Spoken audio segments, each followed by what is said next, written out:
with the first diagnosis, like I really suffered tremendously, and that was largely due to the treatments themselves. With the second one, I did feel better prepared because I had a better understanding of the human body. Yeah. For a while there, I was having frequent panic attacks. There was definitely some dark days. Good day, everyone. Welcome to the VoCP Talks, a platform to empower the cancer community. Our guest speaker today is Caitlyn Smith. Caitlyn Smith is a two-time breast cancer survivor and a holistic health coach. She's also the founder of the Cancer Recovery Roadmap program. So thank you so much for joining us today, Caitlyn. Shall we get started with the questions? Yeah, let's go. Okay. So first, please tell us about your cancer history, how you got diagnosed, when it happened, and what treatments you underwent. Yeah, sure. So I was diagnosed with breast cancer, invasive ductal carcinoma, in 2006 when I was 28. But I had become aware of a lump when I was around 26, so it was probably about 18 months earlier, but I was told, it was nothing to worry about and just go ahead and live your life, all good, which is what I did. And then I obviously, 18 months later or so, I had the diagnosis, and I immediately had a mastectomy, which was followed by an aggressive sort of 3-month protocol of chemotherapy. And at the same time I was on Zoladex, which is like that was throughout the chemotherapy, and it was to put me into a forced menopause. Basically, the idea was to protect my fertility, protect my ovaries, so it put my ovaries to sleep. Now, because the cancer was considered to be quite aggressive, the plan was to hit me hard and fast with the chemo, and they squeezed it. They tried to squeeze it into a 3-month window instead of the standard 6 months, because they thought that because I was so young that my body could handle it. But really, my body didn't handle it well at all, and I was in and out of hospital with, dangerously low white blood count and life-threatening infections, and I had multiple blood transfusions as well. So, it was a really, as people know, it was a really traumatic experience. But when I finished chemo, it did eventually end, and I had a breast reconstruction. So, and then not long after, I was also prescribed tamoxifen as well to go along with the Zoladex, which I was meant to take for 5 years. But I stopped taking them, both of them actually, after about 1 year, just because of the side effects that they were having, and also because of, the unknown long-term side effects on my overall health. Because I think at that time, Zoladex, there wasn't really much known about it at all. And it was also around that time that I started I started to learn about natural health and detoxification and how to balance hormones naturally. So that's kind of, so that's what I decided to do. But yeah, in all, I guess the diagnosis itself was like a cosmic message from the universe that something about the way that I was living my life just, wasn't working. It wasn't something about the way I was living was like making me sick. So I started making really huge lifestyle changes because I intuitively felt that if I didn't, then my mind and my body would never heal. And, that I wouldn't make the 5-year remission. So, but I was completely unprepared for just how broken and how I would feel physically and mentally after chemo.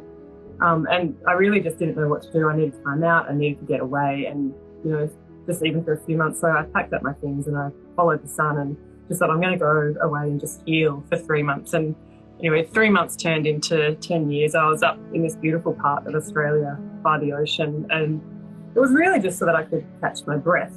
But yeah, in that time, I really radically changed everything about my life. And I started obsessively reading about natural health and learning about natural medicines. And, and I discovered, I was reading about the body's innate capability to self-heal. And I was just found the whole thing fascinating because I sort of, you get told that there's nothing you can do, you have no control. And everything that I was reading was contrary to that. And it really piqued my interest. So as I said, I was really, my appetite for information was insatiable, and I was voraciously reading everything I could get my hands on. And I eventually really regained my health, and I was the healthiest that I have ever been, ever, at that time. So life was really good. And I started a business, which was a health-based business, so in 2015, after about 4 years of running that business, I started getting really stressed out, and I started getting really run down, and eventually I had a recurrence. But this time it was on my chest wall, and it was also throughout my lymphatic system, so it was really quite advanced. Now, I was told at that time that it was incurable, and the only treatment that was sort of offered on the cards was to be palliative chemo, and that without it, that I would expect to be here for maybe like 2 years. However, that was 7 years ago, and I didn't do any of those treatments. So that was really good. So with the first diagnosis, and the reason why, one of the reasons why I didn't do these treatments, because with the first diagnosis, I felt physically fine, but in the months leading up to the second diagnosis, I really did look and feel like I was dying. Like, I didn't know what was wrong with me. I just knew I was really sick, and I had no idea why. Like, my hair was falling out. I'd lost heaps of weight. I kept getting infections. I was covered head to toe in eczema, and I felt permanently chilled to the bone. And I was living in the subtropics, so I was really unwell. And the diagnosis, it was grim. But in my mind, there was no doubt that I would not tackle it naturally, but I would tackle it naturally. So because I was so unwell, the idea of doing chemo or removing more body parts, it didn't make sense to me. Because I had such a really bad time with chemo and all of the other medications that I was on in the past, I really didn't think that my body would survive that again, because I was so sick at that time. So, and also because I'd spent like that previous 10 years researching natural health and therapies, and I knew that I needed to focus on building my health up and building and strengthening my immune defences.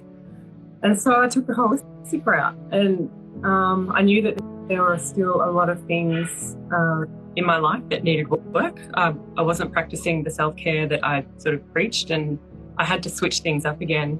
And there was also a lot of sadness that I needed to address, and that was, long-term, like dating back to 15, 20 years prior. So, yeah, so it was quite a journey.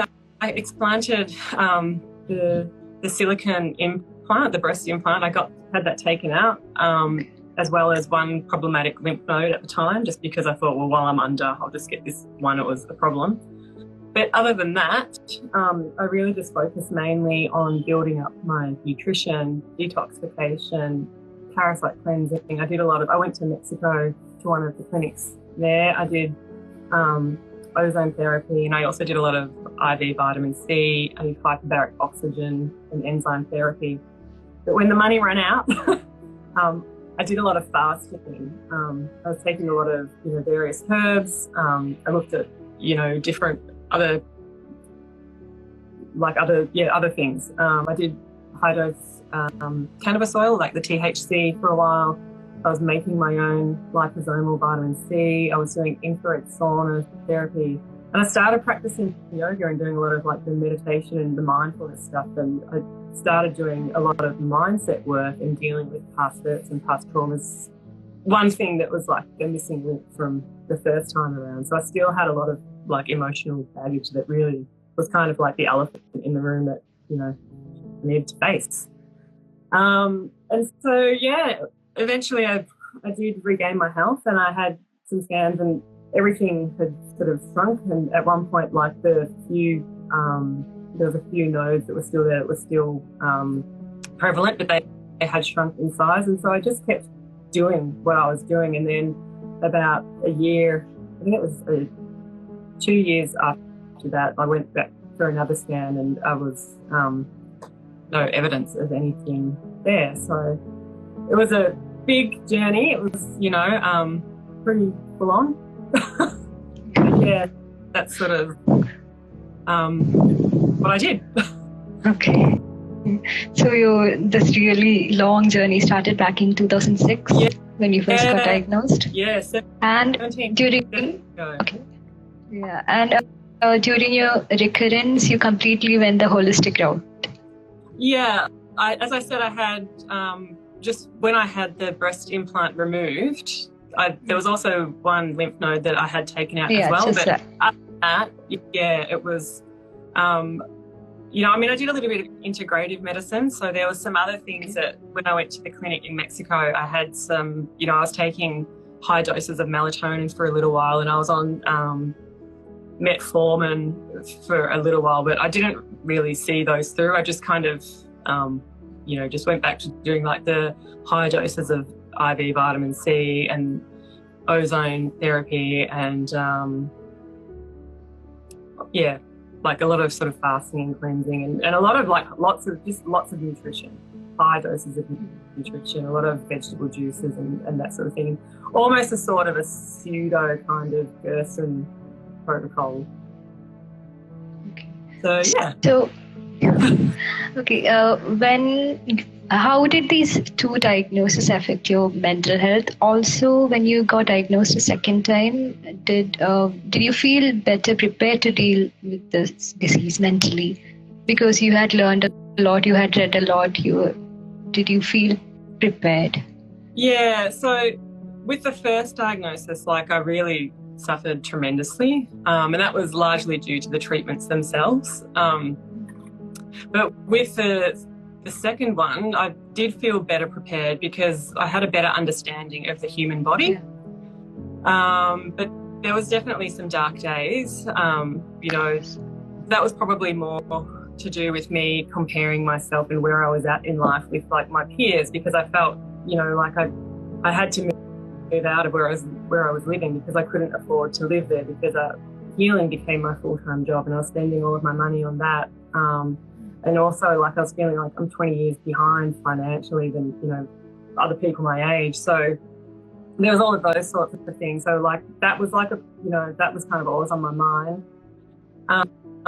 For a while there, I was having frequent panic attacks, but I learned how to manage them. And, but on the whole, I think as I sort of progressed, I could feel myself getting physically stronger and my mind was getting stronger. I think probably one of the more challenging parts the second time around was that choosing to heal holistically, kind of like I didn't have the same level of support as I did when I had chemo, because you are kind of out. You're a bit of an outlier. You're on your own. So it wasn't just like support from health professionals, but there was also people that I thought I could count on who weren't there as well. So yeah, there was lots of different factors at play. It was pretty challenging mentally, but no, I don't think it was anywhere near as challenging as what it was that first time when I went through all of the treatments and all of the hospital stuff, just because that was just really, really traumatic. Yeah. I did. I should just mention. I did. Although I said I found it hard to find support from health professionals, but I did in the end. After about a year or so, I found a wonderful, wonderful integrative doctor who was prepared to sort of monitor my blood work and monitor, order scans and do all of those things if I need, just to see how I was tracking. So even though you were better equipped with better knowledge in the second diagnosis, there were still many difficulties that you faced during this. Oh yeah, for sure. Yeah. It was like, because you're doing it sort of on your own, I felt that it was a lot more isolating. Like just the general level of support's not there, and also because I did start to look better and better and better. And I think when you look well, like it's not a thing. So people it's kind of not in the people sort of it's not there. Like if you don't look unwell, then, and it kind of makes sense when you think about it. Like when I was in chemo, I had no hair, and I had like the PIC line, and I looked very, very unwell. And so there was a lot of support, but but when you kind of don't look as well, like I was sort of mentally suffering, but physically I looked fine. So it was different challenges. Yeah. That makes sense. Yeah. Yeah. Okay, how are holistic treatments different from conventional therapies? Well, I guess with conventional therapies, I guess the conventional approach addresses symptoms, so like cutting out or poisoning the tumour, whereas the holistic approach is all about finding out why the tumour is there in the first place. So conventional therapies are sort of focused on killing and fighting the cancer, at all costs, even if it means damaging the healthy cells and, potentially causing other long-term damage. And it looks at the body in isolation, sort of forgetting that there's also a person there. But with the holistic approach, it takes into consideration like the totality of the person and also their environment.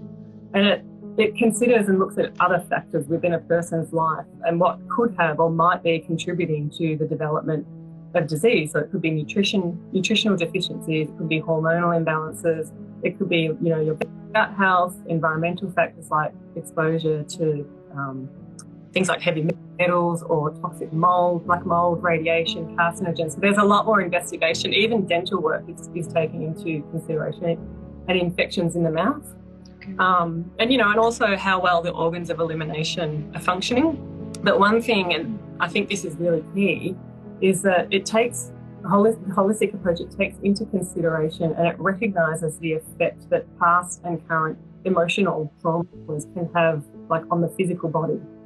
So I think that's like a really unique thing, and that kind of thing, like the emotional and like the mind body stuff, it often gets overlooked. Yeah, but I'd say they're sort of the two differences, to summarise. One sort of like, they're kind of like chalk and cheese. One sort of focuses on the symptom and the other sort of looks as to why the symptom is happening. So, yeah. The root causes are being treated here in holistic. Yeah.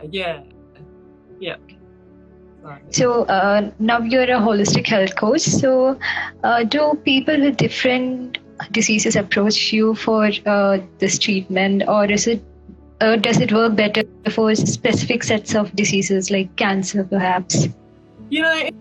It's really interesting. One of the things that kind of became very apparent to me over the last,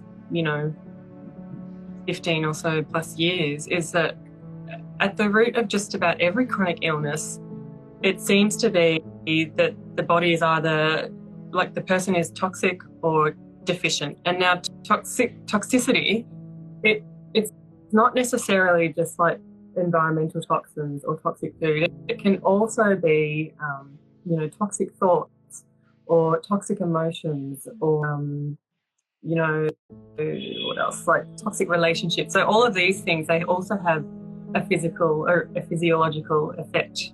And the same with deficiencies, like things that we lack. So we can lack more than just nutrition. We can also be deficient in other areas of our life. So we can lack connection. We can lack community. We can lack meaning, or lack meaningful relationships. So that those things can also have a physiological effect. So to answer your question, yes, I do think that, like, by addressing, like, in whatever way, those elements that have expressed themselves, that you can sort of help to,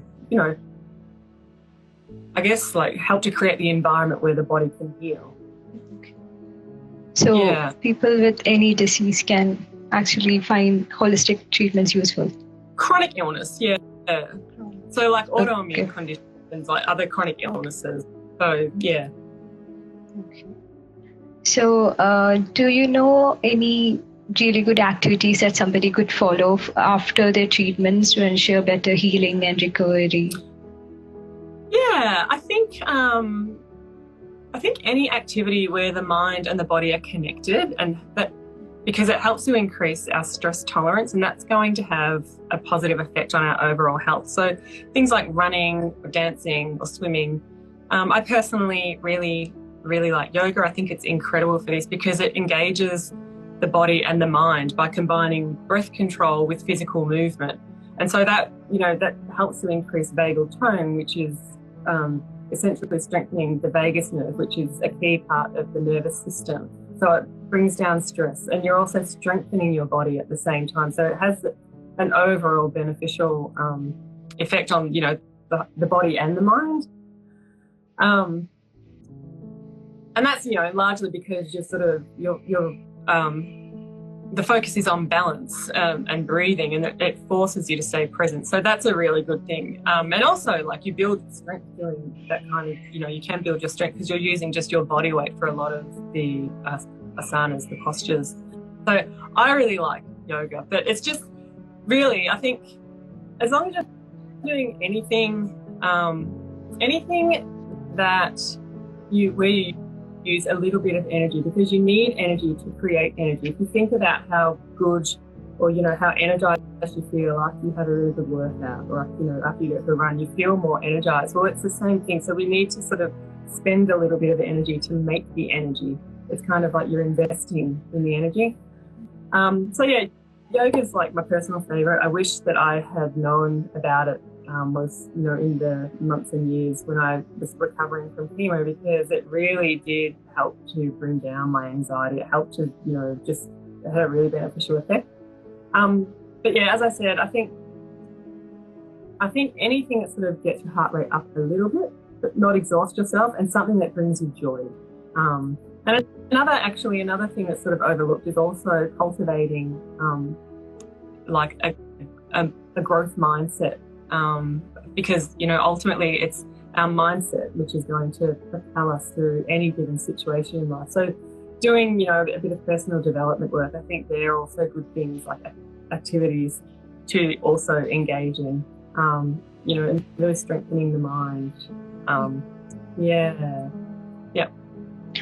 So focusing on some light workouts or yoga or things that stimulate the mind are best during recovery.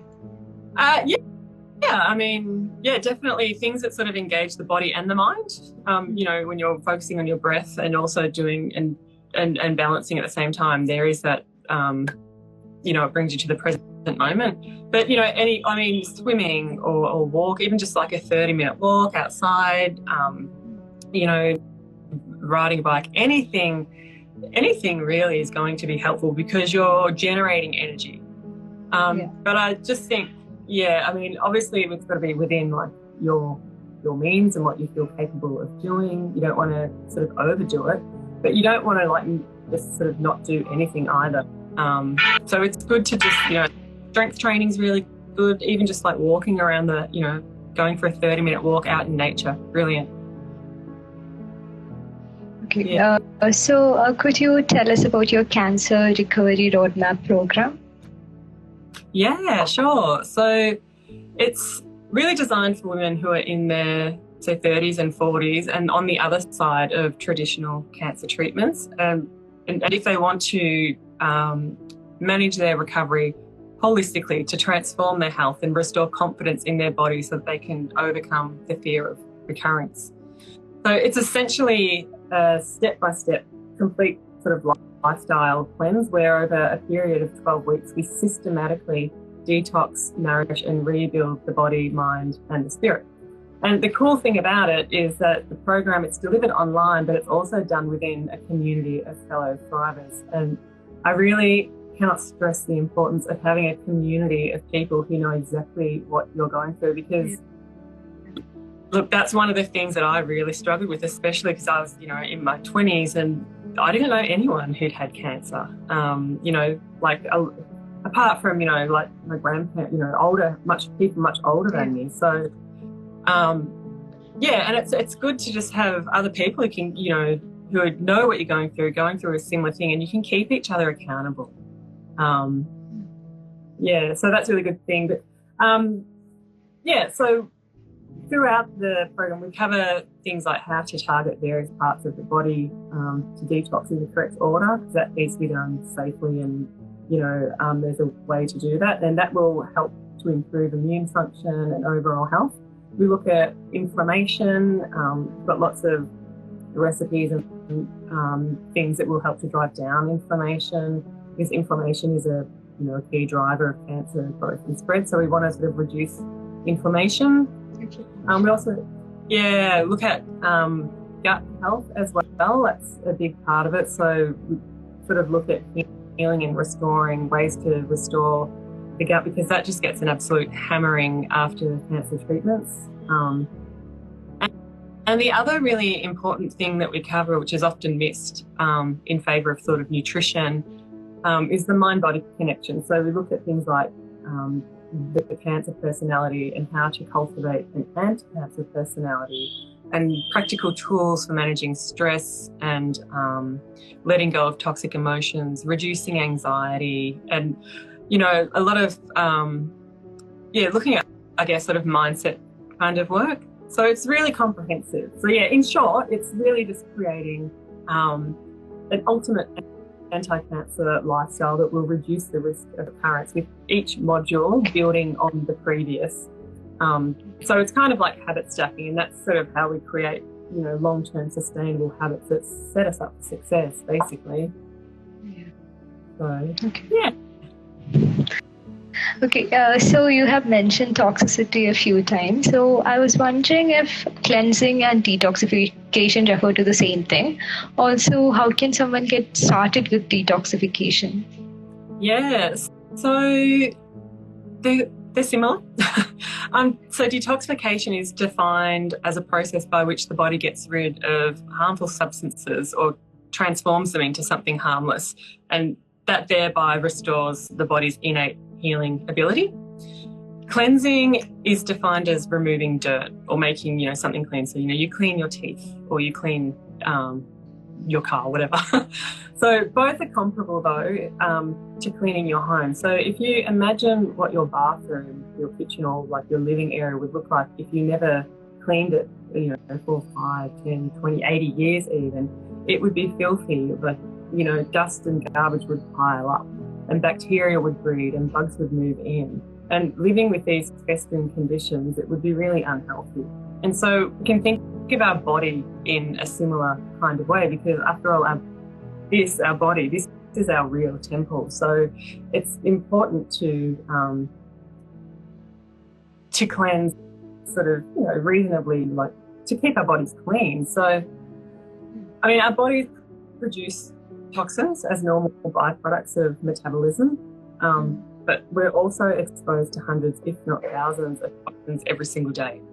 So whether they're naturally produced by our body or if they're environmental, our body takes care of toxins as part of its normal daily processes. And that's because we have an inbuilt waste management system, so our detoxification system. Now, in an ideal world, we wouldn't need to detox per se, because we would eat lots of clean organic whole foods and we would drink very pure, clean water. And that would be enough.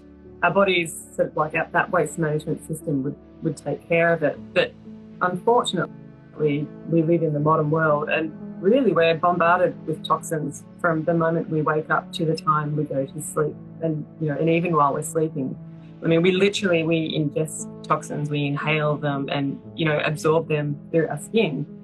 Now, when we accumulate toxins faster than what our body can eliminate them, then our body's waste management system gets overloaded, it gets overwhelmed.